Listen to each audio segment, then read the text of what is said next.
I don't have change, sir. Keep it, the man replied, and tell your mother that God sees her tears.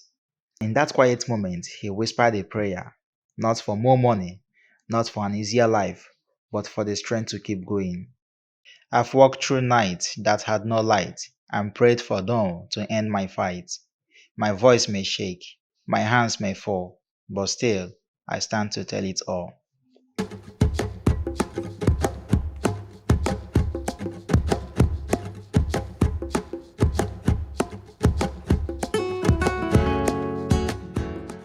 The morning sun was not gentle. It rose with a fiery brightness. It was in this place, at the edge of the market, where shouts of traders rolled like waves. That 12-year-old Obinna sat on an upturned paint bucket polishing shoes.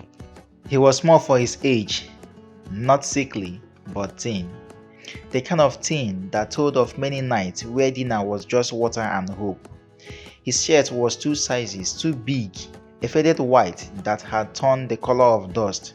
Around his neck, a piece of fraying twine, the only thing his late father had left him. That morning, Obinna's eyes followed the feet of the passers-by more than their faces, scanning for worn shoes in need of polish. He had learned that people in a hurry didn't look down, but those with tired steps often noticed a boy at the roadside offering to make their shoes shine for 50 naira. "Shine your shoe, Oga," he called out, his voice polite but already lined with the weariness of someone who had learned to bargain for survival. Most walked past without glancing. A few shook their heads. One woman, balancing a basket of vegetables on her head, paused and smiled. "No time today, my pikin," she said softly, then disappeared into the market crowd. By midday, his stomach was already crying louder than his own voice. The only thing he had eaten was a small piece of bread, a gift from Mama Joma, who sold akara nearby. He had been saving his coins carefully. Today was Thursday, and Mama Nkechi, his landlord's wife, had warned him that if he didn't pay the 500 naira he owed for the room he shared with his mother and little sister, they would lock the door.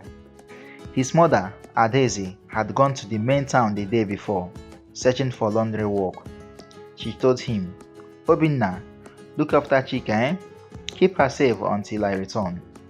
But Chika had fallen asleep early on the mat inside their single room, and he had stepped out with his shoeshine kit, chasing the small hope of earning enough to keep a roof over them for another week.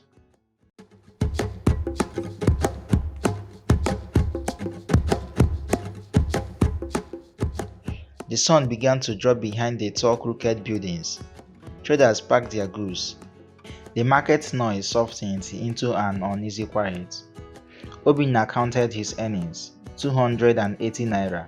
His chest tightened. It was not enough. As he sat there, his eyes grew glassy. The word blurred, and the weight he carried pressed hard on his small shoulders. His father's face came to him, not sharply, just in fragments. A warm hand on his head, a deep laugh, the smell of palm oil from the evenings they ate together. That was before sickness took him, before life became a daily contest against hunger and rent. A single tear slipped down his cheek. He wiped it quickly, looking around. Boys of his age were playing football on the dusty field across the road. Their shouts of joy made the emptiness inside him ache. That was when an old man stopped in front of him. His clothes were clean, but worn at the edges. He looked at Obinna's kit and then at his face. "You work hard for someone so small," the man said. "How much for a shine?" 50 naira, sir." The old man nodded and placed his foot on the wooden stand. But when Obinna finished, the man pressed a crisp 1000 naira note into his hand. "I don't have change, sir." Obinna stammered, his eyes widely. "Keep it," the man replied, his voice steady, "and tell your mother that God sees her tears."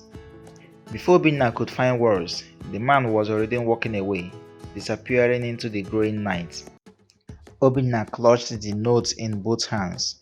It felt heavier than paper should. At that moment, the market light seemed warmer. the airless crew. He ran home, his bare foot slapping against the dirt road, his mind full of how he would show his mother, how he would pay the rent, how tonight they would eat something more than bread.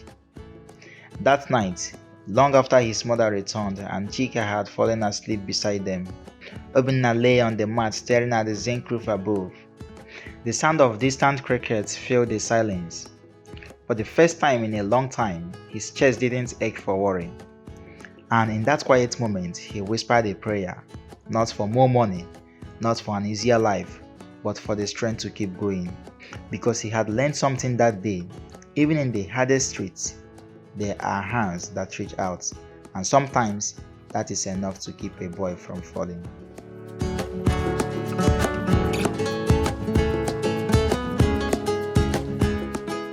If you enjoyed this video, hit the like button, subscribe to the channel, turn on your notification bell, and stay tuned.